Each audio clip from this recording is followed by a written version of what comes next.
Habari ya saizi. Leo nimewaita ofisini kwangu hapa kwa kuongelea swala zima la ulinzi, hasa tunapoelekea kwenye mwezi wa 12. Kama tulivyosikia kuna watu wanajiandaa kuandamana.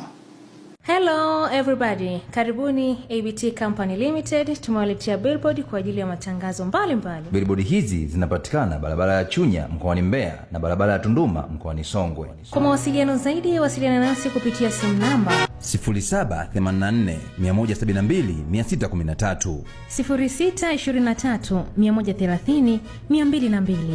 Nyote mnakaribishwa. Tarehe 9 Disemba, na mimi nimeona ni vema nijaribu kutoa elimu katika eneo la ulinzi, hasa wa vituo vya mafuta pamoja na magari ya kusafirishia mafuta. Ndugu mtangazaji, hao wenzetu wanatumia sana mafuta kwenye kuchoma majengo pamoja na kuharibu miundombinu. Sasa tumeona ni vema tupate muda tuweze kuongea na wasafirishaji wa mafuta pamoja na vituo vya mafuta.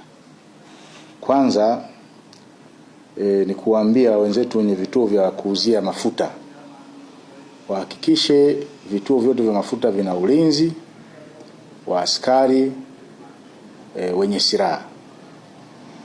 Lakini pia vituo vya mafuta ni vema wakafunga CCTV kwa ajili ya kuweza kuwatambua kama kuna watu wataenda kufanya uharibifu, tuweze kuwatambua na kufanya ufuatiliaji. Lakini pia wamiliki na wauzaji wa mafuta, wamiliki wa vituo vya mafuta na wauzaji, tunawashauri kwa kipindi hiki ambako tunaelekea kwenye hiyo 9 Disemba yao pamoja na mambo mengine, basi wasiwauzie mafuta mengi bodaboda pamoja na bajaji. Wauze mafuta kidogo, yasizidi lita 2. Yasizidi lita 2, kwa sababu unapowauzia mafuta mengi ni kuwawezesha kufanya